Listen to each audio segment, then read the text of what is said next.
입니다.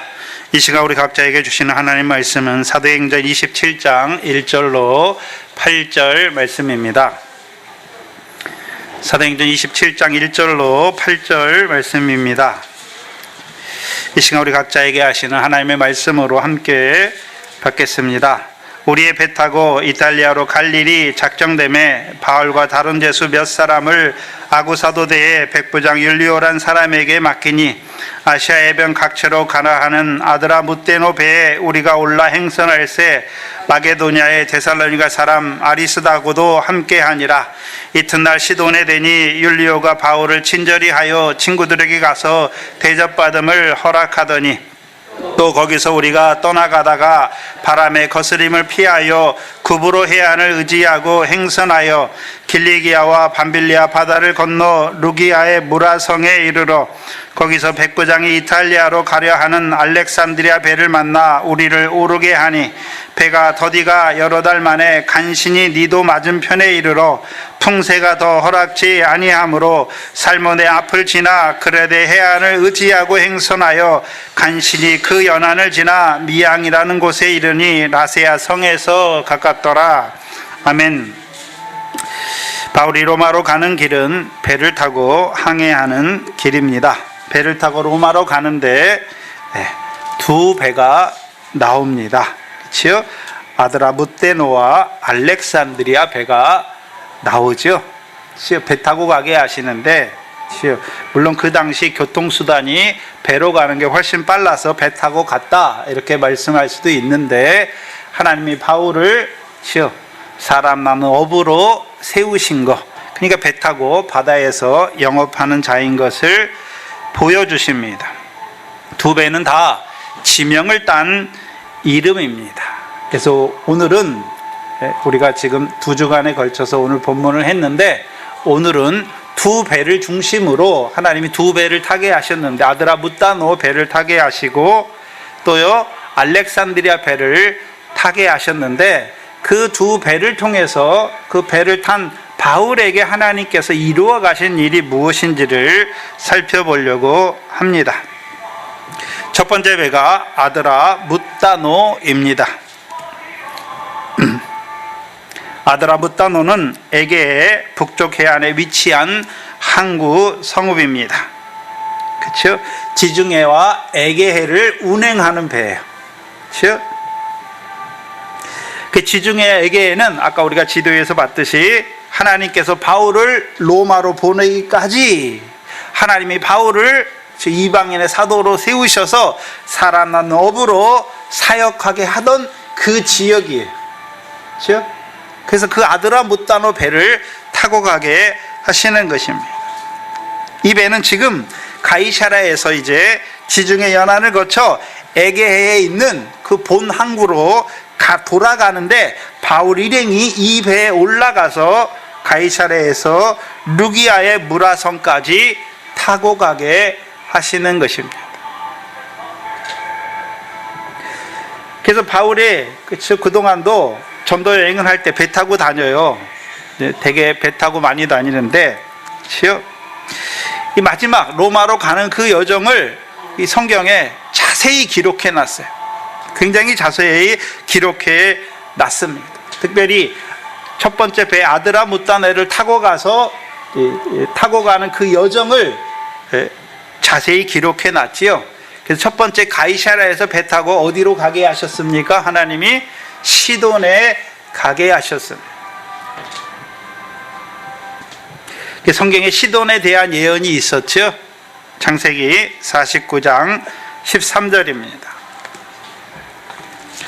창세기 49장 13절입니다.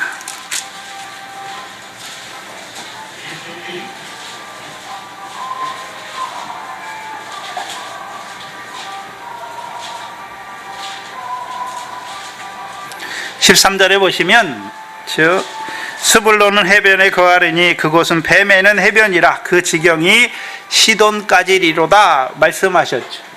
야곱을 통해서 스불론에 대한 예언을 말씀하셨는데 스불론이 어디에 거한다라고 말씀합니까? 해변에 거한다. 원래 스불론 지역은 해변이 없는 지역이에요. 이스라엘에게 기업을 땅을 주실 때 스불론은 해변이 없어요. 바다를 맞대고 있지 않단 말이죠. 근데 하나님께서 스불론은 해변에 거한다. 근데 그곳은 뭐 매는 해변입니까? 배 매는 해변이다 라고 말씀하는 것입니다. 배 매는 해변에 누가 삽니까? 어부가 살잖아요. 그렇죠? 어부잖아요. 그렇죠? 근데 육신의 물고기 낚는 어부를 말씀하시는 것이 아니라 사람 낚는 어부로 세우신 자들을 보여주시는 거예요. 그렇죠? 사람 낚는 어부잖아요. 바울을 하나님이 사람 낚는 어부로 세우셨죠. 그래서 지금 배 타고 가게 하시는 거예요. 특별히 아드라 뭇다노, 그렇죠? 지중해와 그 에게의 연안을 운행하는 그 아드라 뭇다노 배를 타고 가게 하시면서 하나님이 로마로 보내실 때 시돈에 가게 하신 것이죠. 그렇다면 하나님이 사람 나누 어부로 쓰시는데 어떤 자들을 사람 나누 어부로 쓰십니까? 어떤 자를 쓰시나요? 아까 우리가 제가 목도 시간에 읽었던 에스겔서 47장입니다. 에스겔서 47장 7장이죠.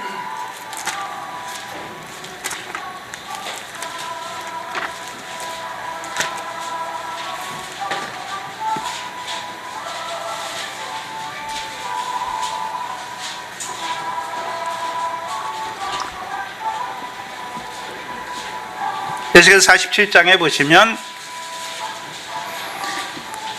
1절 이하에 보시면 그가 나를 데리고 전문에 이르시니 전에 전문이 동을 향하여 있는데 그 문지방 밑에서 물이 흘러나오죠. 성전 문지방 밑에서 물이 흘러나오는 것을 보여주시죠. 2절 하반절에 보시면 물이 그 우편에서 스미어 나오더라. 그럼 어디서부터 물이 흘러나오고 있습니까? 성전에서. 그렇죠? 근데 구약의 성막과 성전은 예표예요. 그림자지요. 누가 성전입니까? 참 성전입니까? 예수 그리스도가 참 성전이잖아요. 그럼 예수 그리스도께서 우리에게 주시는 것이 무엇입니까? 그게 물이에요. 그래서 이사야서 55장 1절에 너희 목마른 자들아 어디로 나오라 말씀하십니까? 물로 나오라 말씀하시죠. 근데 봐야 하는데 3절에 보시면 그 사람이 손에 줄을 잡고 동으로 나아가며 1,000척을 청량한 후에 나로 물을 건너게 하시죠. 그래서 그 물이 그렇죠. 하나님께서 우리로 하여금 그 물을 건너게 하세요. 건너게 하시는데 그 물을 청량하니까 그 물이 발목에 오르고 또 두 번째는요 무릎에 오르고 또 그 물을 건너게 하시니까 또 물이 어디에 오릅니까? 허리에 오르고 다시 1,000척을 청량하니 그 물이 헤엄하지 못할 강물이 되게 하시는 것이죠. 그렇죠? 이게 뭘 보여주시냐면 우리가 잘 아는 요한복음 7장 37절로 38절이에요. 그렇죠? 물이 성전에서부터 스미어 나오는 흘러나오는 그 물의 역사를 통해서 우리를 건너게 하세요. 잘하게 하신다는 거예요. 언제까지요? 헤엄할 강물이 될 때까지. 그래서 요한복음 7장 37절 38절에 명절 끝날에 예수께서 말씀하시죠. 큰 소리로 뭐라고 외치십니까? 뭐라고 외치십니까? 누구든지 목마르거든 내게로 와서 마셔라 라고 말씀하시죠. 나를 믿는 자는 성경에 이른 것 같이 그 배에서 생수의 강이 흐를 것을 말씀하시죠. 그렇죠? 생수의 강을 말씀하시는 거예요. 오늘 우리가 왜 계속해서 예수님의 말씀을 받아야 되는 것입니까? 그 말씀을 받아야 이제 물이 하나님의 말씀이 발목에 차고 무릎에 차고 허리에 차고 헤엄할 강 우리 속에 생수의 강이 흐르게 되는 거예요.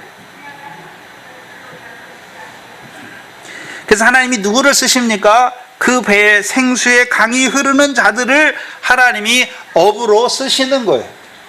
그래서 요한복음 7장에 생수의 강을 말할 때 뭐에 대해서 말하는 겁니까? 그의 받을 성령에 대해서 말하잖아요. 그렇죠? 성령으로 충만케 하시는 거예요. 그래서 바울이 처음 구브로에 가서, 지난 시간에 우리가 사도행전 13장 9절에 바울이 구브로에 가서 처음으로 바울이라고 하는 사울이 성령에 충만하여 표적을 행하잖아요. 그렇죠? 성령에 충만한 그 바울을 하나님이요, 그렇죠?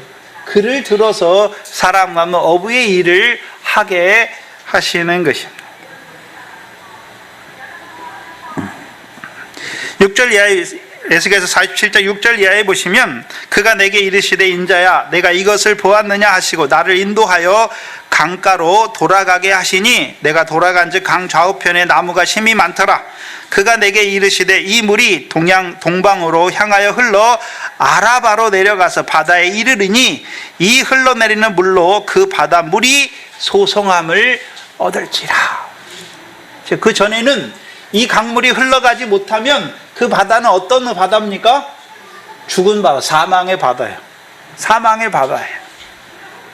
그래서 9절에 보면 이 강물이 이르는 곳마다 번성하는 모든 생물이 살고, 그렇죠? 근데 여기서 생물이 사는데 어디에 생물이 사는 것입니까? 바다에 있는 생물이 살게 되는 거예요.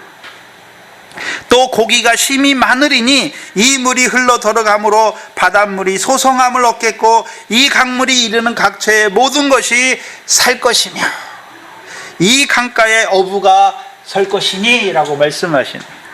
그럼 하나님이 누구를 어부로 쓰십니까? 생수의 강이 흐르는 자들을 하나님이 어부로 쓰셔서 그들을 통해서 이 강물이 물이 흐르게 하시는 거예요.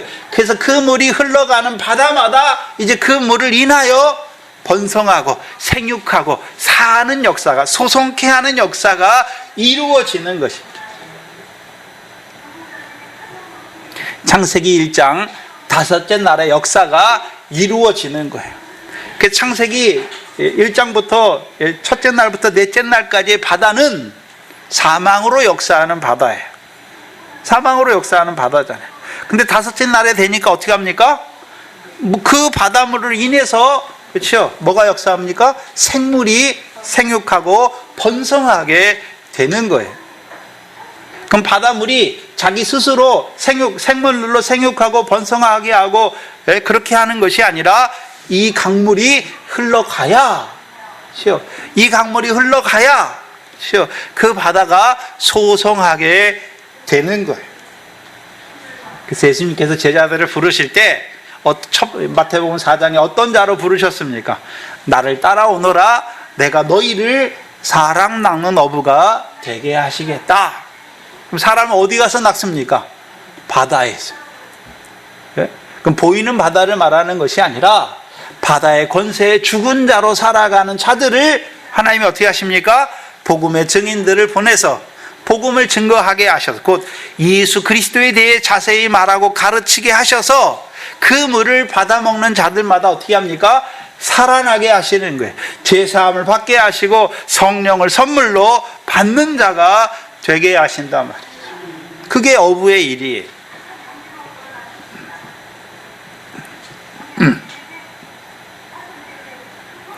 그래서 어부가 하는 일이 이제 신명기 모세를 통해서 예언하신 신명기 33장 18절로 19절이죠.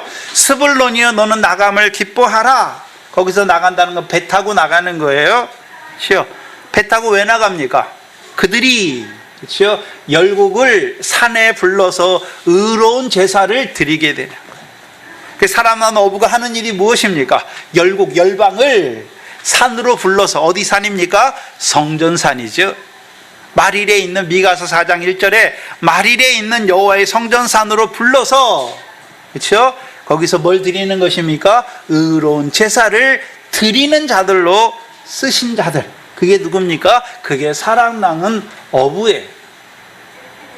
그래서 하나님께서 바울을 아드라무단의 배에 오르게 하셨잖아요. 그럼 바울을 하나님이 어떤 자로 세우셨습니까?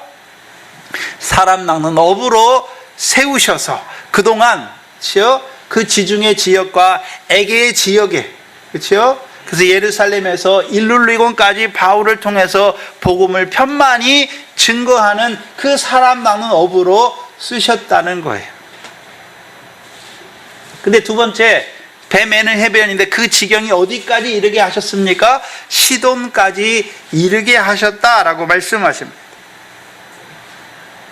그럼 시돈, 왜 시돈을 말씀하십니까? 마태복음 15장입니다. 마태복음 15장을 보시면 거기 시돈이 나와요.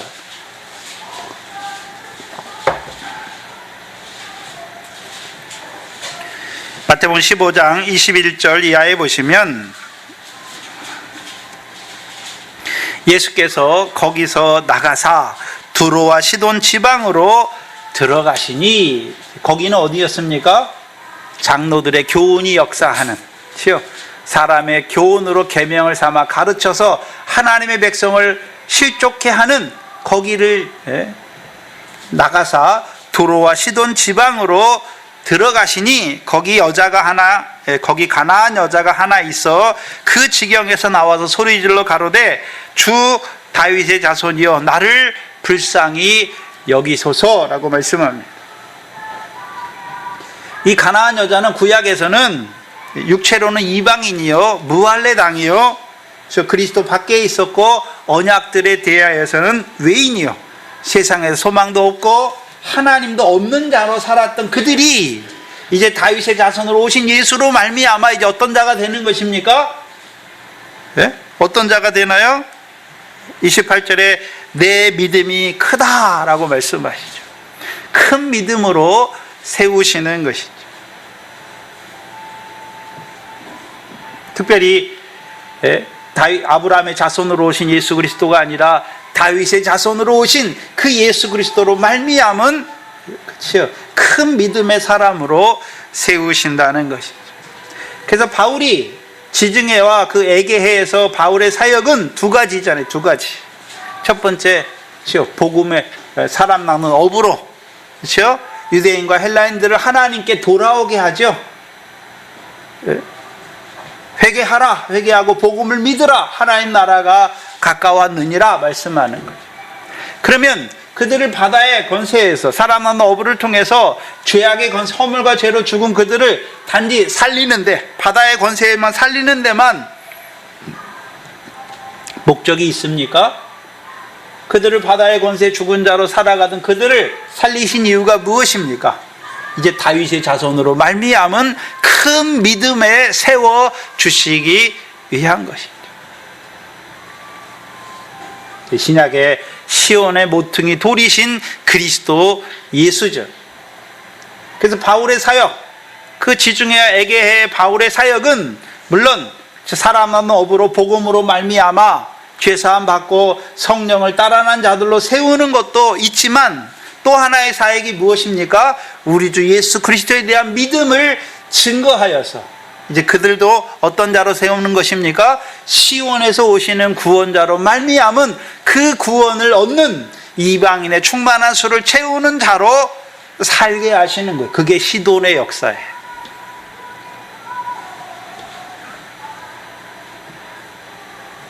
그래서 누가복음에서도 예수님께서 뭘 말씀하셨습니까?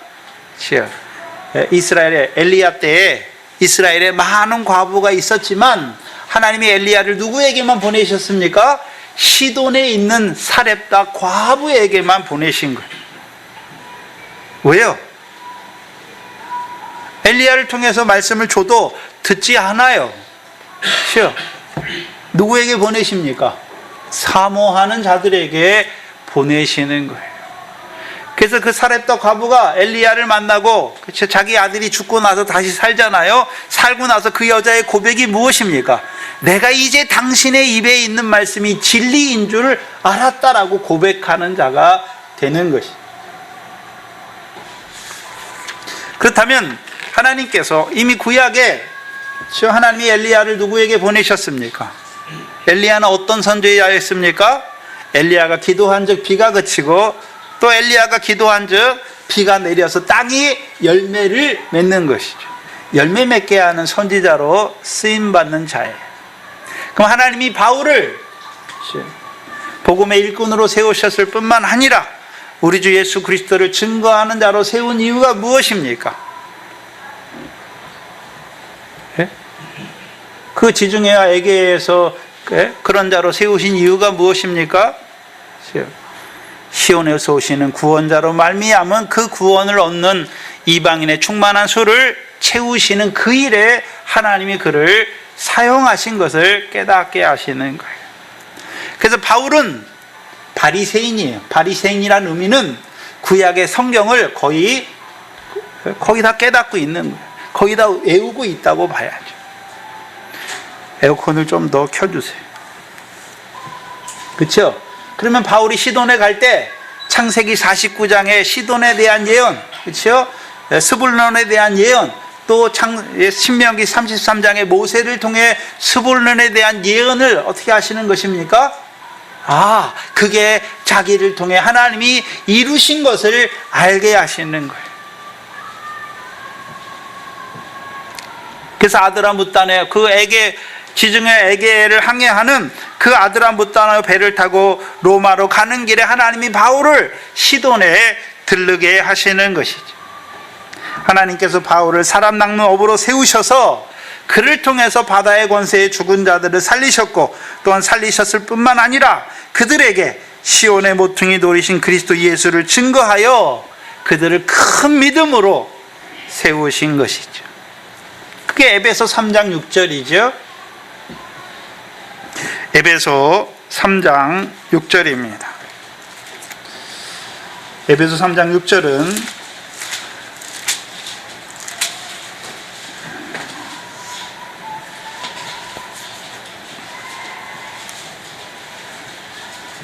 에베소의 핵심입니다. 바울이 복음을 증거하는데 6절에 함께 큰 소리로 읽겠습니다. 시작. 이는 이방인들이 복음으로 말미암아 그리스도 예수 안에서 함께 후사가 되고 함께 지체가 되고 함께 약속에 참여하는 자가 됨이라. 하나님이 바울을 사람 나눈 업으로 세우신 이유가 무엇입니까? 그냥 바다의 권세만 이기는 자가 아니라 이제 그들을 그리스도 예수 안에서 하나님의 후사여 함께 지체가 되고 함께 하나님의 약속에 참여하는 자들로 세우시기 위해 하나님이 그를 쓰셨다는 것이죠. 그리고 그를 이제 시돈에까지 이르게 하시는 거예요. 그래서 바울이 자기가 이 지중해와 에게에 사역할 때는 바울이 시돈에 갔다는 말이 없어요. 근데 하나님이 그를 그 에게해와 지중해에서 사역이 끝난 후에 그를 로마로 보내실 때 그를 어디에 들리게 하십니까? 시돈에 들리게 하시는 거예요. 하나님이 나를 엘리야와 같이, 그렇죠? 하나님의 백성들을 시온의 백성으로 세워서 시온의 복 곧 영생에 이르는 열매 맺는 백성으로 세우시는 그 일에 자기를 사용하신 것을 보게 하시는 거예요. 그래서 사람 낳는 어부인 그를 아드라무따노, 그 지중해 에게를 항해하는 아드라무따노 배를 타고 가게 하셔서 그를 시돈에 이르게 하신 그 하나님의 역사를, 섭리를 깨닫게 하시는 것입니다. 그래서 지금까지 하나님이 자기를 어떤 자로 사용하셨는지 돌아보게 하시는 거예요. 또 자기를 통해서 무엇을 이루셨는지를 보게 하시는 것이죠. 그래서 바울을 통해서 그 지경이 시돈에까지 이르게 하신 것을 깨닫게 하신 것입니다. 그리고 지금은 지중해 에게해에서 그 일을 하던 은혜의 복음을 전하던 일꾼으로 사용하시는 그를 하나님이 이제 로마로 보내시는 거죠. 왜 로마로 보내십니까? 로마에 가서도 복음을 전해서, 그렇죠? 사람 낳는 어부의 일과, 그렇죠? 그 바다 가운데 그 복음으로 말미암아 살아난 자들에게 시온의 모퉁이 돌이신 그리스도 예수의 털을 닦아 두어서 이제 그들도 하나님의 약속에 참여하는 자로 세우는 그 일을 위해서 가게 하시는 것을 바울이 보는 거예요. 지금까지는 하나님이 이 지중해와 에게해에서 하나님이 그 일을 하게 하시더니 자기를 이제 로마로 보내시잖아요. 자기 지경을 넓히시는 것을 바울이 보면서 가게 되는 것입니다.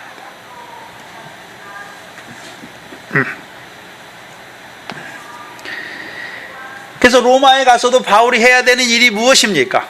이제 로마 가이사 황제 앞에서 가이사만 있겠습니까? 가이사의 모든 고관 대작들이 앉아 있을 때 그 앞에서 주의 일을 증거하는 것이죠. 왜요?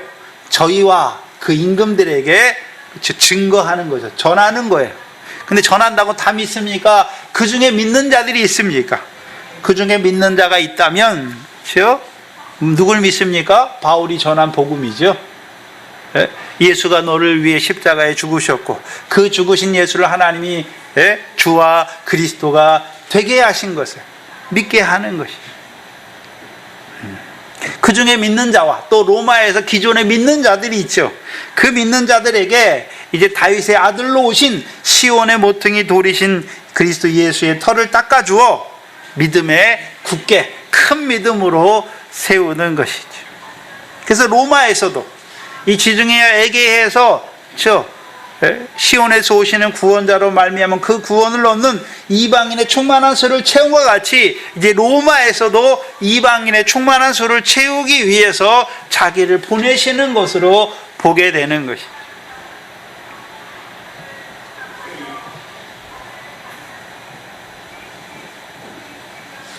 저와 여러분에게도 아드라 뭇다노라는 배가 있어요. 하나님이 과거에, 그렇죠? 과거에 나와 함께 하셔서 내게 이루신 일을 돌아보게 하실 때가 있어요. 그렇죠? 그래서 하나님이 그동안 하나님이 나와 함께 하셔서 나에게 이루신 역사가 무엇인지를 볼 때에, 그렇죠? 볼 때 이제 앞으로 하나님께서 나를 어디로 보내시는지도 보게 되는 거예요. 그렇죠? 그 아드라무따노 배를 봐야 알렉산드리아 배를 타고 이제 하나님이 보내시는 곳으로도 갈 수 있단 말이죠. 그 저와 여러분에게 아드라무따노 배, 하나님이 나를 부르신 나를 통해서 이루신 일, 물론 우리가 바울처럼 살아남은 어부의 자리까지 생수의 강이 되지 못했지만 그렇다고 해서 우리에게 이루어진 일이 없는 건 아니잖아요. 이제 우리를 통해서 그 나라와 의를 이루는 자로 더 나은 일을 행하게 하셔서 천국에서 큰 자가 되게 하셨잖아요. 이제 광야의 연단을 거치게 하시고 밀의 결실이 되게 하셨고 보리의 결실이 되게 하시고 이제 열매까지도 자라게 하신 그 하나님을 바라봐야 하는 것이죠. 바라볼 때에 그 하나님께서 이제 나를 향하신 그 하나님 앞으로의 뜻이 무엇인지도 보게 되는 것입니다. 아드라무따노의 첫 번째 여정이 시돈이에요. 그리고서 두 번째 여정은요, 아드라무따노 배에서 두 번째 여정이 4절이었죠. 거기서 이제 떠나서 무라성까지 가는데 원래는 길리기아와 밤빌리아 그 해안을 거쳐서 가려고 그랬는데 바람이 거스려서 구브로 해안을 타고 무라성으로 가는 것을 보여주세요. 그래서 이 구브로와 길리기아 밤빌리아 이육지 섬이잖아요. 구브로는 섬은 보이지 않아요. 분명히 바울을 하나님께서 바람을 통해서 바람을 막으셔서 구브로로 가게 하시죠. 구브로를 해안으로 거쳐서 행선하여 가게 하십니다. 구브로는 어떤 것입니까?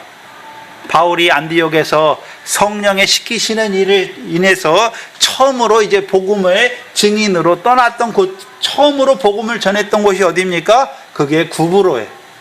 구브로죠. 왜 구브로를 보여주십니까? 초심이에요, 초심.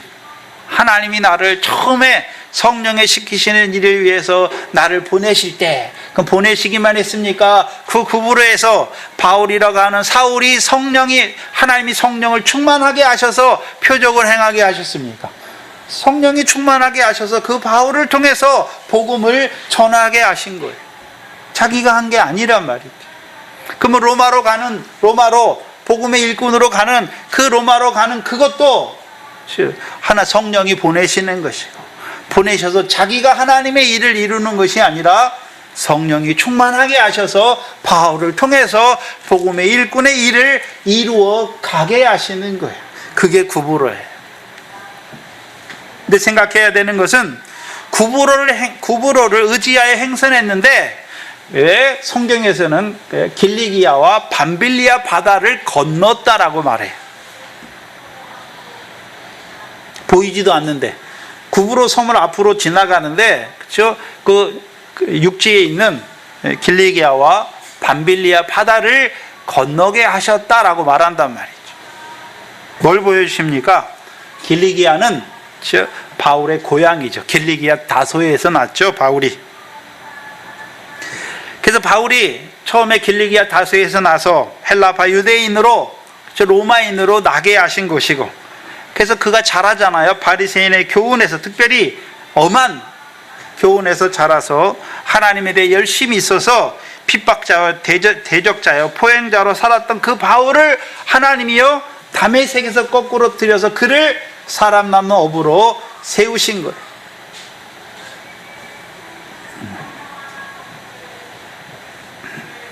그래서 바울이 그 여정을, 그렇죠, 자기가 잘나서, 누구보다 잘나서 사람 남는 어부의 일을 하는 것이 아니라 오히려 하나님의 교회를 대적하던 자기를 하나님이 어떻게 하셨습니까? 은혜 가운데, 자기가 뭘 해서 부르신 게 아니라 은혜 가운데 부르셔서 그를 사람 낳는 어부로 세우신 것을 말씀하는 거예요. 그게 디모데전서 1장 16절입니다. 디모데전서 1장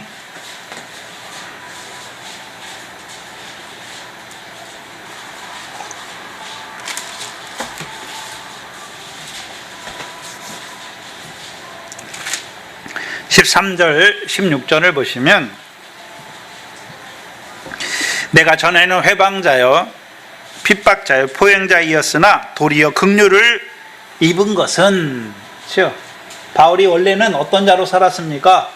길리기아 다소에 나서 헬라파 유대인으로 바리새인의 교훈을 따라서, 그렇죠? 열심히 써가지고 해방자의 핍박자의 포행자로 살았잖아요. 근데 하나님께서는 그의 행위대로 그에게 갚지 아니하시고 그에게 도리어 하나님이 긍휼을 입히셨다는 거죠. 왜 그렇게 하셨습니까? 16절이에요. 16절.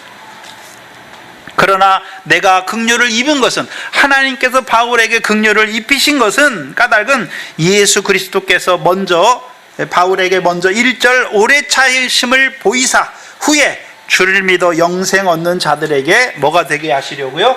본이 되게 하시려고. 그래서 바울은 이방인의 본이에요. 이방인의 본이에요. 근데 이방인을 하나님이 부르실 때 그들의 무슨 행위를 보고 부르셨습니까? 은혜로 부르셨습니까? 은혜로 부르신 것을 보여주시는, 바울이 그 본이에요.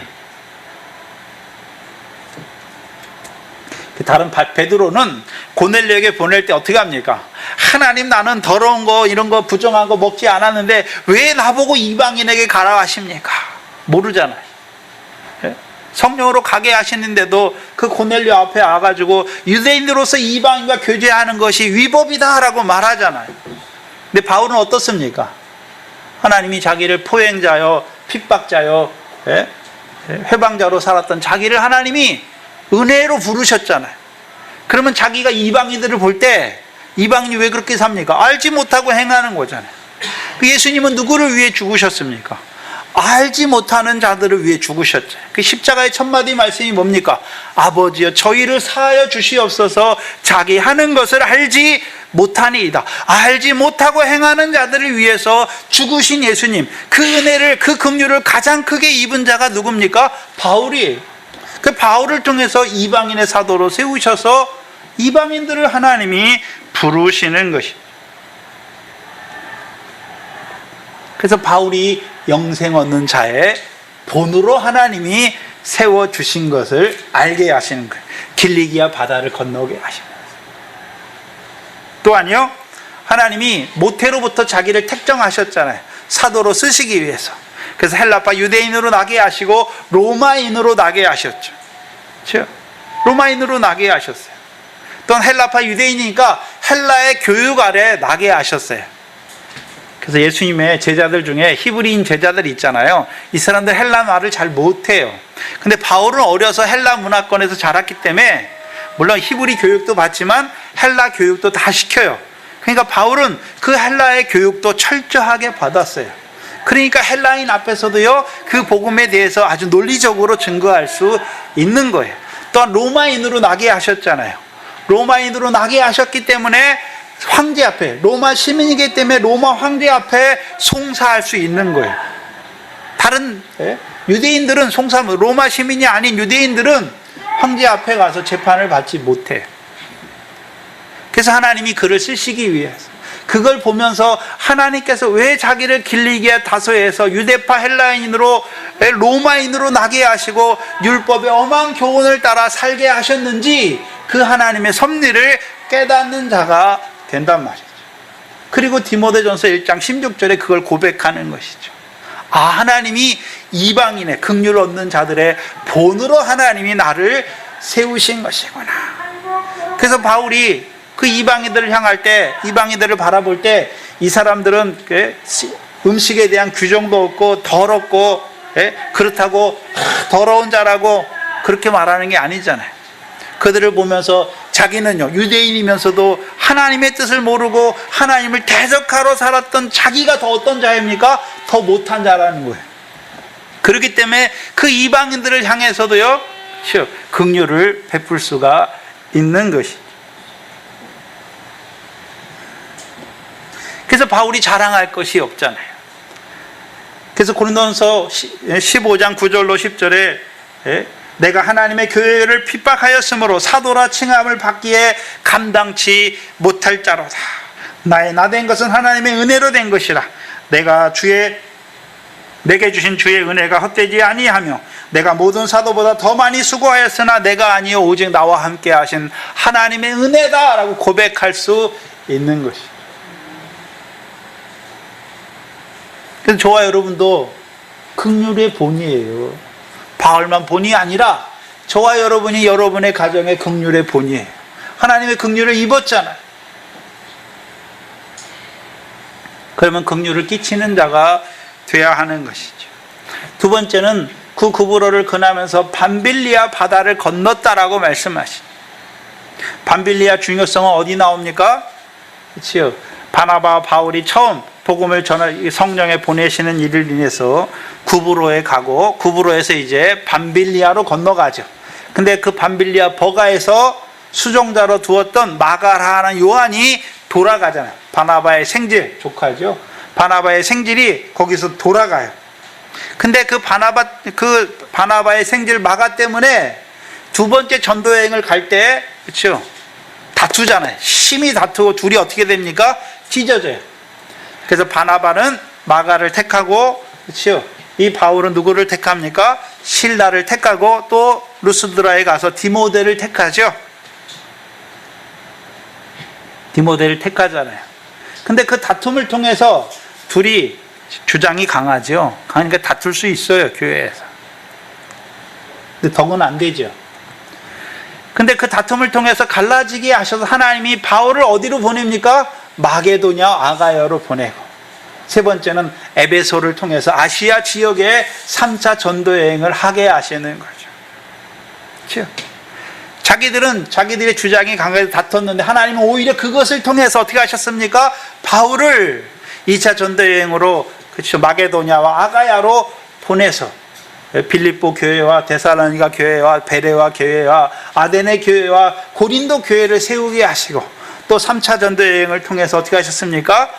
에베소와 에베소를 비롯한 그 소아시아의 교회를 세우게 하신 것이죠. 그렇죠? 바울이 돌아볼 때 자기는 잘한 게 없잖아요. 결국 바나바가 옳았어요. 그렇죠? 마가가 후에는 바울의 동역자가 되잖아요.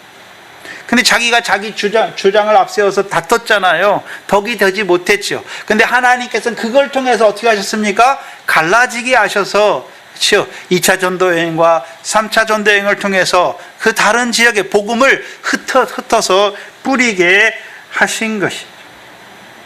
그래서 그를 통해서 마게도냐 지역의 3차 전도 여행을 통해서 에베소와 아시아 지역의, 소아시아 지역의 하나님의 교회가 세워지게 하신 거죠.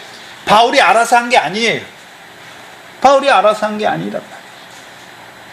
바울은 연약하고 부족한 면이 있는데 오히려 하나님은 그것을 통해서 하나님의 뜻을 이루어 가신 그것을 보게 하시는 거예요. 그게 밤빌리아 바다를 건너게 하신 것입니다.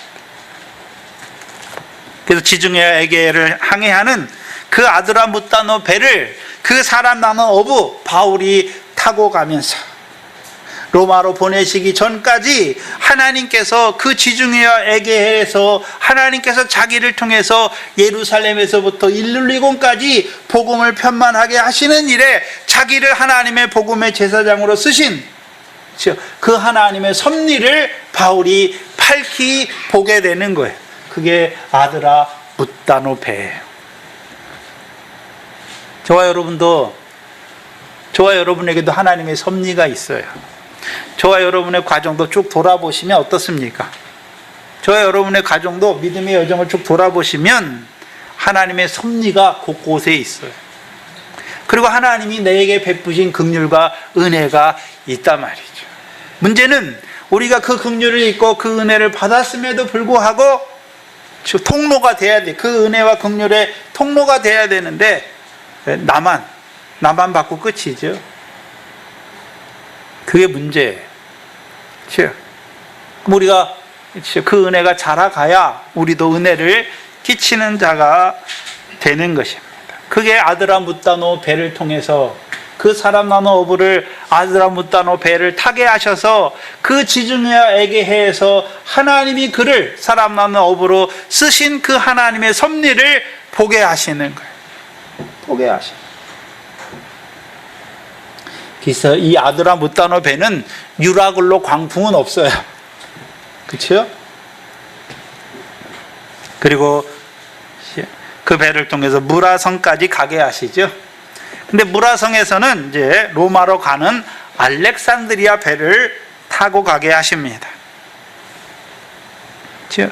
그래서 무라라는 이름의 뜻은 모략이라는 뜻이에요. 모략이라는 뜻이에요. 그렇죠? 구약의 모략은 어디에 쓰이는 것입니까? 성막에서, 성전에서만 쓰이는 거예요. 성전에 거룩한 관유를 만들 때 가장 많이 들어가는 것이 500세겔이나 들어가잖아요. 그것이 뭡니까? 그게 모략이에요. 관유. 관유는 어디에 씁니까? 관유를 성막의 기구들에 바르면 또 사람들에게 바르면 어떻게 됩니까? 거룩하게 되는 거예요. 근데 구약의 성막을 예표라고 그랬잖아요. 그림자지요. 신약의 누가 성막입니까? 예수 그리스도가 성막이고 성전이죠. 그래서 성경에는 모략이 3번에 걸쳐 나와요. 모략의 역사가. 그렇죠? 처음에 어디 나옵니까? 예수님이 태어났을 때 그 베들레헴에서 동방 박사들이 아기 예수께 뭘 드립니까? 황금과 유황과 모략을 드리죠. 황금과 유황과 모략을 드리잖아요. 왜 황금과 유황과 모략을 드립니까? 구약에 모세를 따라 이스라엘 백성이 애굽에서 나왔죠. 애굽에서 나올 때 은금 폐물을 가지고 나왔죠. 그리고 이제 성막을 지을 때 하나님 백성들이 뭘 드립니까? 은금 동을 드리고 유황과 모략도 다 드리잖아요. 예? 그래서 성막에 쓰이는 은금이나 성막의 재료로 쓰이는 은금이나 유황이나 또는 모략은 다 백성이 드리는 거잖아요. 백성으로 드리게 하시는 거예요. 그럼 신약에 누가 성전입니까? 예수께서. 그래서 이 동방박사들이 그렇죠? 신약의 성전으로 오신 예수님께 드리는 예물을 보여주시는 거예요. 예물 중에 하나가 뭡니까? 모략이에요. 모략. 근데 모략은 거룩한 관유에 쓰인다고 그랬잖아요. 예수님이 어떤 자입니까? 모략을 예수님께 드렸다는 것은 요한복음 6장 69절에 예수님이 내 살을 먹고 내 피를 먹는 자는 영생하리라 말씀하니까 제자들 중에 여럿이 이 말씀은 어렵도다 하고 물러가잖아요. 그랬더니 베드로에게도 너희도 물러가려니라 하니까 베드로가 뭐라고 말합니까? 영생의 말씀이 여기 있사오매. 그리고 그 다음에 고백이 나와요. 주는 하나님의 거룩하신 자이다 라고 말하죠. 그 모략을 드리는 이유가 뭡니까? 예수가 육신을 입고 오셨는데 그가 누굽니까? 하나님의 거룩하신 자라는 걸 아는 거예요. 그럼 왜 하나님의 거룩하신 자로 왔습니까? 거룩하신 하나님의 뜻을 이루기 위해 오신 거예요. 그래서 고린도후서 1장 20절에 예수 그리스도는 예. 예수 그리스도는 예가 되셨다라고 말씀하잖아요. 예수 그리스도가 왜 오셨습니까? 하나님의 언약 이루시기 위해 오셨죠. 하나님의 거룩하신 그 언약을 우리에게 이루어 주시는 하나님의 거룩하신 자로 오신 거예요. 그게 모략을 드리는 거죠. 또한 금을 드리잖아요. 황금인데 금을 드리는데 왜 금을 드립니까? 마태복음 23장에 금이 성전을 거룩하게 합니까? 성전이 금을 거룩하게 합니까? 예수 그리스도가 이 땅에 오셨는데 왜 오셨습니까? 금을 거룩하게 하시려 오셨단 말이죠. 그럼 누가 금입니까? 믿음을 말하는 거예요. 믿음을. 욥기서 23장 10절에 욥이 뭐라 그럽니까? 주께서 나를 연단하신 후에 내가 정금같이 나오리라 말하죠. 우리가 연단할 때 풀무에 연단하는데 거기다 돌을 집어넣으면 그게 정금이 됩니까? 금을 집어넣어야 정금이 됩니까? 그럼 금을 또 왜 환란 가운데 집어넣습니까? 찌꺼기, 금의 불순물 남아있는 거 찌꺼기 제거해서 온전한 정금이 되게 하시는. 그럼 예수 그리스도는 이 땅에 왜 오셨습니까? 우리에게 믿음을 주실 뿐만 아니라 믿음이 있는 자들에게 시험과 환난과 연단을 주셔서 그들의 믿음을 더욱 온전케 하시러 오신 하나님의 아들인 것을 보여주시는 거예요. 그 역사를 보는 자들이요 유향 하나님께 감사하고 찬송하는 그 동방박사의 예물이에요. 두 번째는 모략이 언제 나옵니까? 예수님이 십자가에 죽으시고 그 시체를 장사할 때 니고데모가 모략과 침향 섞은 거 100근쯤 가지고 나요. 예수님의 시체에 바르기 위해서 나온단 말이죠. 그 예수님의 시체에 모략을 바른다는 이유가, 모략은 관유에 쓰였잖아요. 관유는 구약의 성전이잖아요. 성막과 성전에 거룩하게 하는 데 쓰이는 거잖아요. 그럼 예수님의 죽으심이 우리에게 어떤 의미가 있습니까? 히브리서 10장 10절에 예수 그리스도께서 단번에 죽으심으로 우리가 어떻게 됐습니까? 거룩함을 입은 자들이 되는 거예요. 그게 죽으신 시체에 바르는 모략이에요. 그럼 그 모략을 발랐다는 것은 예수 그리스도의 죽으심이 나와 무슨 상관이 있는 줄 아는 거예요. 그러니까 예수 그리스도의 죽으심으로 내가 어떤 자가 됐습니까? 거룩함을 입은 자가 되었다라는 거예요. 그리고 마지막 세 번째는요, 오늘 복음의 증인인 바울을 모략이라는 성에 보내잖아요. 무라성에 보내잖아요. 무라성의 뜻이 모략이라는 뜻이에요. 왜 보내십니까? 복음의 증인은 뭘 증거합니까? 주의 죽으심을 오실 때까지 증거하는 것이죠. 주의 죽으심을 오실 때까지 증거하는 거예요. 그리스도께서 왜 죽으셨는지를 증거하는 것이죠. 그렇죠? 많은 사람을 위하여 흘리는 바 나의 피, 언약의 피죠. 그 언약의 피를 뿌리는 자가 되는 것이죠. 그거를 고린도후서 2장에서 뭐라고 말했습니까? 하나님 앞에 그리스도의 향기. 하나님 앞에 그리스도의 향기로 세우신 자들이죠. 그리스도를 아는 냄새를 내는 자들을 말해서 어떤 자라고 말합니까? 모략이라고 말하는 거예요. 그들이 하는 일이 무엇입니까? 예수 그리스도를 증거하여 그들을 거룩하는 자로 세우는 것이죠. 또 거룩해진 자들, 이 십자가로 말미암아 거룩해진 자들에게는 이제요, 요한복음 17장 17절에 진리로 거룩, 아버지의 말씀은 진리니라, 진리로 저희를 거룩하게 하는 거죠. 그래서 하나님 백성은 우리가 복음으로 말미암아 거룩함을 입었어요. 거룩함을 입었다고 다 된 것이 아니라 이제 거룩함을 입었으면 모든 행실에 거룩한 자로 살아가야 하는 것입니다. 그렇다면 문제는 저와 여러분이죠. 예수 그리스도만 성전입니까? 우리가 성전입니까? 이제 우리도 성전이죠. 신약에서는 우리 몸이 성전이에요. 그러면 성전된 우리 몸에 뭐가 있어야 됩니까? 이 세 가지 모략의 역사가 다 있어야 돼요. 네? 세 가지 모략이 우리 안에 있어야 계속해서 어떻게 됩니까? 성막에 거룩한 관유를 뿌려야 어떻게 됩니까? 거룩하게 되는 것이죠. 뭘 말씀하시냐면 우리가 늘 예수가 하나님의 거룩하신 자라는 걸 알아야 하는 것이죠. 예수가 하나님의 거룩하신 자라는 걸 알아야 돼요. 오늘 내가 나를 거룩하게 하는 게 아니란 말입니다. 바리새인들처럼 내가 하나님의 계명을 지켜서 내가 의로워지고 내가 거룩해진다, 그게 아니란 말입니다. 하나님의 거룩하신 자를 통해서 나를 거룩하게 하셨을 뿐만 아니라 오늘도 그 하나님의 아들, 거룩하신 하나님의 아들을 통해서 나를 거룩하게 하시는 걸 봐야 하는 거죠. 또한 하나님의 거룩하신 자가 우리에게 거룩함을 있게 하시려고 십자가에 죽으셨죠. 십자가에 죽기만 하셨습니까? 오늘도 죽으신 뒤에도 피와 물을 흘려주십니까? 피와 물을 흘려주시죠. 왜요? 네? 왜 흘려주십니까?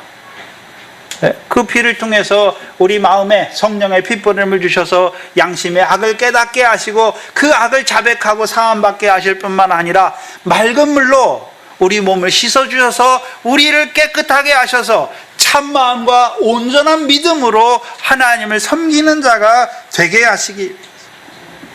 이제 나아가서 우리에게요, 바울과 같은 그리스도의 앞에, 하나님 앞에 그리스도의 향기로 우리도 주의 죽으심을 오실 때까지 전하는 그 모략이 저와 여러분에게 있어야 하는 거예요. 그게 무라성이에요. 그럼 그동안에, 그렇죠? 예? 그동안에 하나님께서 나를 거룩하게 하셨고, 그렇죠? 예수 그리스도의 십자가로 하나님의 아들, 거룩하신 하나님의 아들의 그 아들을 통해서, 그 아들의 십자가를 통해서 나를 거룩함을 입은 자로 세우실 뿐만 아니라 진리의 말씀으로 나를 모든 행실에 거룩한 자가 되게 하시고, 이제는요 하나님 앞에 그리스도의 향기로 살아가기를 원하시는 거예요. 뭐 하십니까? 예?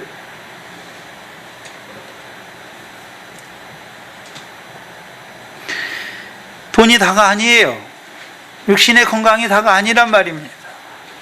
예?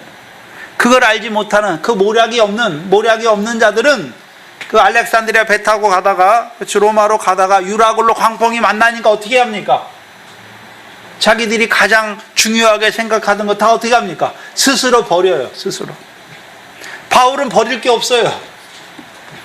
바울은 버릴 게 없어요. 근데 그들은 어떻게 합니까? 다 스스로 버리게 돼요. 버리게 하세요. 네?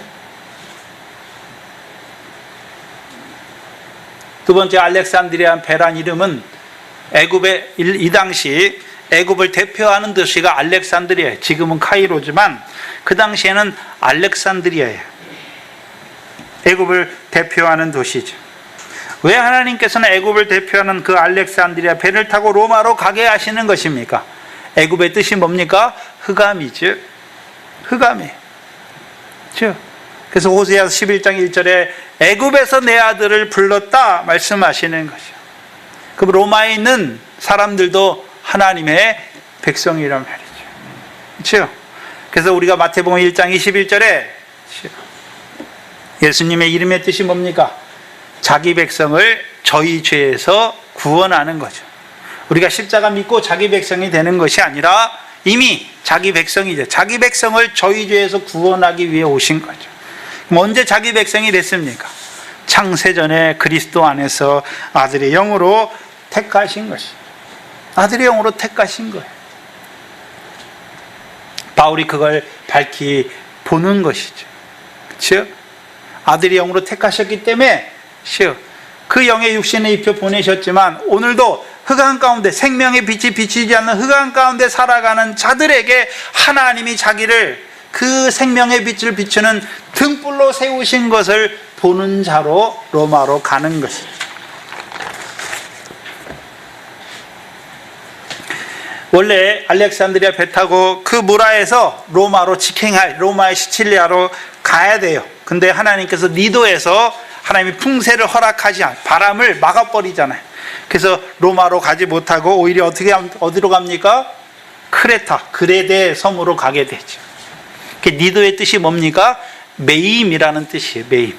하나님이 바람에 메이게 하셨다는 거예요. 메이게 하셔서 그레데 섬으로 가게 하시는 거죠.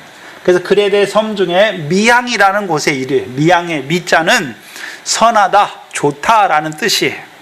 그래서 하나님이 그 바람을 막으셔서 그들에게 선한 일을 이루어 가세요. 왜 하필 그레데입니까? 디도서 1장 12절에 그레데인은 항상 거짓말장이며 악한 짐승이며 배만 위하는 게으름장이다 라고 말해요.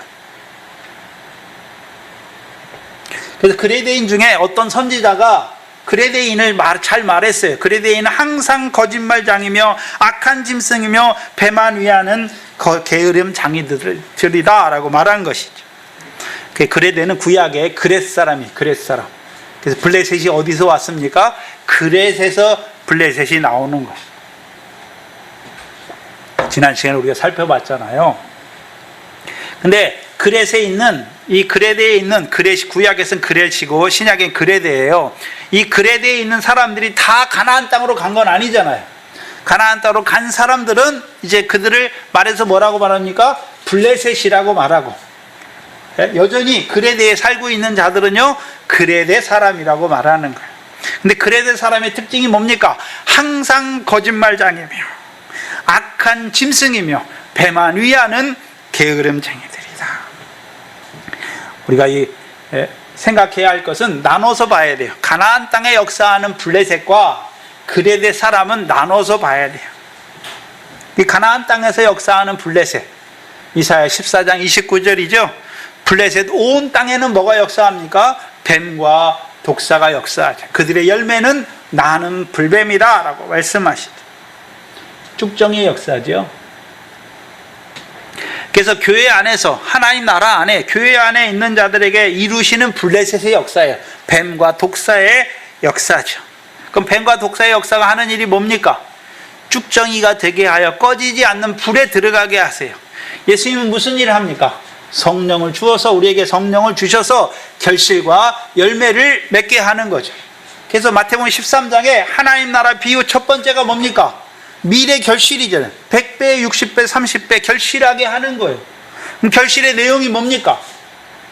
가시떨기밭을 보면 되잖아요. 하나님의 말씀이 우리 마음밭에 떨어졌어요. 근데 세상 염려, 재리의 유혹이 있으면 결실하지 못하잖아요. 그렇죠? 그럼 미래 결실이 됐다는 말은 이제 세상 염려, 재리의 유혹을 하지 않는 자들이, 끊어진 자들이 되었단 말이죠. 그들이 어떤 자들입니까? 이제 먼저 그 나라의 의를 구하는 거예요. 하나님 앞에 나와서 이방인들처럼 육신의 목숨을 위해서 먹을 거, 마실 거, 입을 거 그거 구하는 것이 아니라 이제 자기를 예수 그리스도로 부르시고 죄사함 주시고 의롭다 하게 하시고 성령을 선물로 주셔서 하나님 나라에 들어가게 하셨고, 계속해서 진리의 말씀을 주시는 이유가 무엇입니까? 하나님의 나라와 그의 의를 구하는 자로 세우셨잖아요. 세우셨으니까 이제 먼저 그걸 구하는 자로 살아가는 거예요. 더 나은 의, 하늘의 하나님께서 갚으시는 상이 있는 그 의를 행하는 자로 살아가는 그들에게 육신에 필요한 모든 것도 하나님이 주시는 줄 아는 자가 되면 세상 염려 안 해요. 세상 염려 안 해요. 여러분, 세상 염려 근본이 뭡니까? 육신의 목숨을 위해서 무엇을 먹을까 마실까 입을까예요. 남들보다 더 좋은 걸 먹기 위해서, 더 좋은 차, 더 좋은 집에 타기 위해서. 그건 그리스도인의 하나님 나라 백성의 삶의 행태가 아니에요. 그건 세상 사람, 이방인의 삶의 형태란 말이죠. 근데 오늘도 예수 믿는 사람들이 그걸 위해 살아요. 육신의 목숨을 위해서. 더 좋은 걸 먹기 위해, 더 좋은 걸 입기 위해, 더 좋은 걸 먹고 마시기 위해서. 하나님 나라는 그거에 있는 게 아니에요.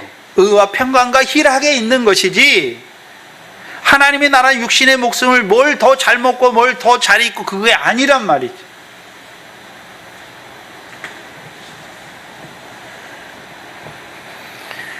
교회 안에 블레셋의 역사가 무엇입니까? 쭉정이가 되게 하는 거예요. 결실이 아니라 쭉정이가 되게 하는 것이. 디도서 1장 13절에 보면, 그래서 디도에게 그레데인을, 그리 믿음 안에 있는 자들을 책망하라 라고 말씀하시죠. 그래서 유대인의 허탄한 이야기와 진리를 배말하는 사람의 명령을 쫓지 않게 하려고. 유대인의 허탄한 이야기가 무엇입니까? 행함으로 우리가 의롭다함을 받는다, 행함으로 우리가 구원을 받는다 하는 그 허탄한 이야기, 그걸 한마디로 뭐라 합니까? 불법이라고 말하는 거죠. 또한 진리를 배반하는 사람들의 명령, 그걸 듣지 않게 하기 위해서. 그럼 가나안 땅에 있는 블레셋의 역사는 한마디로 뱀과 독사의 역사죠. 그래서 우리가 마태복음에 가라지 비유에서 그렇죠? 가라지가 어떤 자들입니까? 악한 자의 아들이에요. 그 악한 자의 아들들이 이루는 역사가 뭡니까? 그 나라에서, 하나님 나라에서 모든 넘어지게 하는 것과 불법을 행하는 자들이에요. 오늘도 외식과 불법의 역사가 있잖아요. 그래서 마태복음 23장에 화 있을진저 외식하는 서기관들과 바리새인들이요, 너희는 회칠한 무덤 같으니 그 속에는 온갖 더러운 것과 뼈들이 가득하잖아요. 왜요? 외식과 불법이 가득하란 말이죠. 오늘도 외식과 불법, 그 역사가 있으면 하나님의 백성이 죽어요. 무덤에 자는 자가 돼요, 성도들이. 하나님의 말씀은 있는데 뼈들이 연락되지 못해서 마른 뼈들처럼, 생기가 없는 뼈들처럼, 그렇게 하나님의 말씀은 있지만, 경건의 모양은 있지만 능력은 없는 자로 살아가게 된단 말이죠. 그게 가나안 땅에 있는 블레셋의 역사예요. 근데 그레데는 예수 믿기 전에 사람들의 모습을 보여줘요. 그럼 우리가 예수 믿기 전에도 항상 거짓말하는 자로, 악한 짐승으로 배만 위하는 자들로 살았단 말이죠. 우리가 생각해야 돼요. 우리가 원래 그런 사람들입니까? 하나님의 형상으로 지음받았습니까? 하나님의 형상으로 지음받았음에도 불구하고 공중 권세 잡은 자 마귀, 세상 신이죠, 거짓의 아비예요. 마귀에게 속하여 항상 거짓된 자로 살았어요. 거짓된 자. 그럼 세상 신이 우리에게 거짓을 가르쳐요. 뭡니까? 세상 초등학문이에요. 세상 초등학문이에요. 세상 초등학문은 뭐만 가르칩니까? 세상에서 잘 먹고 잘 사는 것만 가르쳐요. 그렇죠? 하나님의 형상인지 하나님이 누군지 그 가르치지 않아요, 세상 초등학문은. 그래서 하나님이 세상 지혜로 미련하게 하셨잖아요. 세상 지혜로는 하나님을 찾을 수 없어요. 그래서 하나님이 전도에 미련한, 복음의 증인들을 보내셔서 전도에 미련한 것으로 저희를 구원하시는 것이죠. 그래서 우리가, 저와 여러분이 예수 믿기 전에 하나님의 형상임에도 불구하고 공중의 권세 잡은 자를 따라 불순종하는 자들로 살았단 말이죠. 그래서 항상 하나님의 형상이잖아요. 그럼 하나님의 형상대로 살아야 되는데, 그렇죠? 마귀에게, 세상 신에 속해서 세상 초등학문 안에서 거짓된 자로 살았단 말이죠. 넌 악한 짐승이잖아요. 짐승은 뭐가 없습니까? 영이 없어요. 혼과 육은 있는데 영이 없는 자로 살았어요. 그러니까 어떤 자로 삽니까? 마음과 육체가 원하는 대로만 살았단 말이죠. 종기에 처하나 깨닫지 못하는 멸망하는 짐승으로 살아가는 자들. 또한 배만 위하는 게으른 뱅이죠. 하나님의 형상이면서도요, 여전히 육신의 목숨을 위해 살았던 우리예요. 그들이 누굽니까? 바울과 항해하는 자들. 바울과 함께 알렉산드리아 배 타는 자들이 다 누굽니까? 그들이 다 누군가요? 그들이 하나님의 형상이면서도 오늘도 하나님을 알지 못하여 세상 신, 세상의 권세 잡은 자를 따라서 하나님의 형상이면서도 거짓된 자로 살아가고 악한 짐승으로 살아가고 배만 위하는 자들로 살아가는 자들을 보여주시는 거예요. 근데 하나님이 그들을 바울의 손에 붙이시죠. 뭐를 통해서요? 유라굴로 광풍을 통해서. 유라굴로 광풍을 통해서. 그 유라굴로 광풍을 일어나게 하세요, 하나님이. 왜요? 왜 일어나게 하십니까? 예? 저와 여러분이 그동안 가지고 있던 그 세상 초등학문을 따라서 살던 거, 그거 다 어떻게 됩니까? 다 깨어져야 돼요. 그게 안 깨지면 예수 믿어도 여전히 어떻게 합니까? 광야에 있는 이스라엘 백성들처럼 마음이 항상 애굽을 향해 있단 말이에요. 그거 다 깨어지게 하세요. 깨어지게 하는 과정이 있어요. 네? 처음에는요, 바울의 말을 듣지도 않고 바람이 불지만 자기 거 잘 지키려고 그래요. 그래도 내가 이게 있어야 살지. 근데 유라블로 광풍이 심해지니까 둘째 날에 스스로 버려요. 셋째 날에 버려요. 그리고 마지막에요, 그 밀도 다 버려요. 스스로 버리게 하세요. 스스로 버려야 하나님이 주신 걸로 살아갈 수 있어요.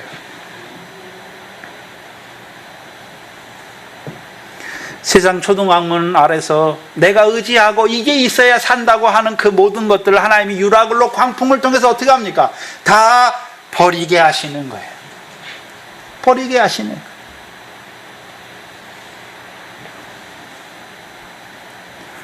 그리고 바울을 통해서 주시는 말씀을 듣게 하셔서 이제요, 그들을 구원하시는 것이죠. 저와 여러분의 과정도, 저와 여러분이 애굽에 있을 때 하나님의 형상으로 지음받았지만 세상에 살아갈 때 그냥 우리가 나왔습니까? 유라굴로 광풍이 구약에서는 뭡니까?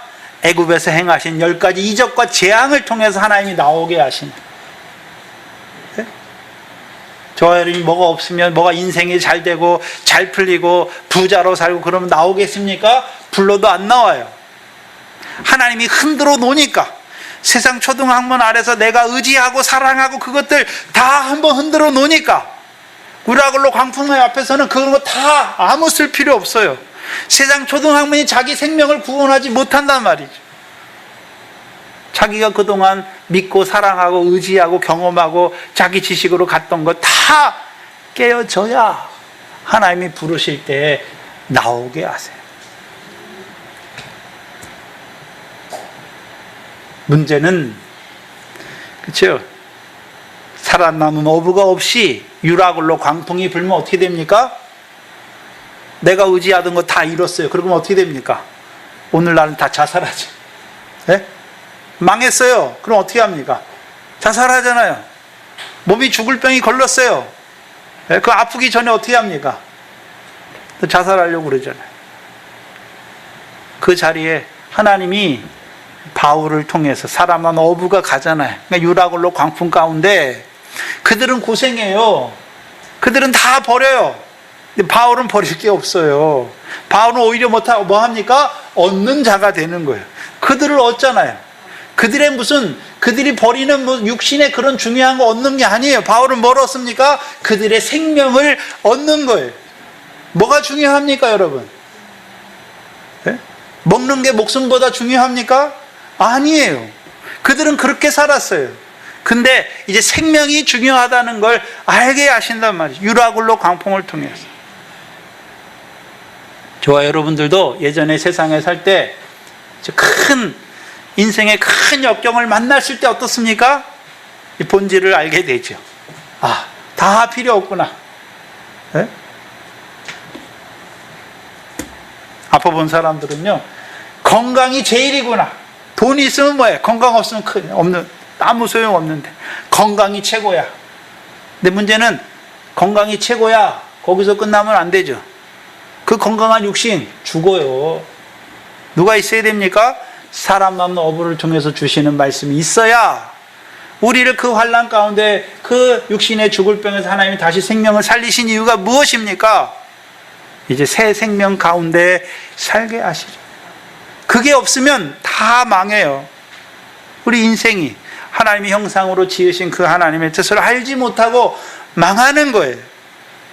유라굴로 광풍이 복이에요, 이 사람들이. 왜요? 세상 초등학문이 깨어지게 하시는 거예요. 문제는 예수 믿는 저와 여러분에게도 여전히 남아있는 게 있어요. 옛사람이 남아있잖아요. 세상 초등학문을 따라가는 옛사람이 남아있어요. 그러면 하나님이 어떻게 하십니까? 광풍을 바다에 내리세요. 요나가 하나님의 뜻을 저버리고 다시스로 가요. 하나님이 어떻게 하십니까? 광풍을 내리세요. 다 깨어지게 하세요. 돌이켜 주시는 거예요. 근데 그 가운데 요나와 같이 자기 뜻이 이루어지지 않는 거 보면서 원망하면요, 그 가운데 죽는 자가 돼요. 욥의 롯의 아내처럼 그 소돔을 더 돌아보잖아요. 그걸 통해서 소돔을 떠나게 하시는 그 하나님의 뜻을 알지 못해요. 그럼 이들에게만 유라굴로 광풍이 있는 게 아니에요. 저와 여러분에게도 아직 깨어지지 못한 거 하나님이 어떻게 하십니까? 깨어지게 하시려고 우리에게 여러 환난과 시험도 주시는 거예요.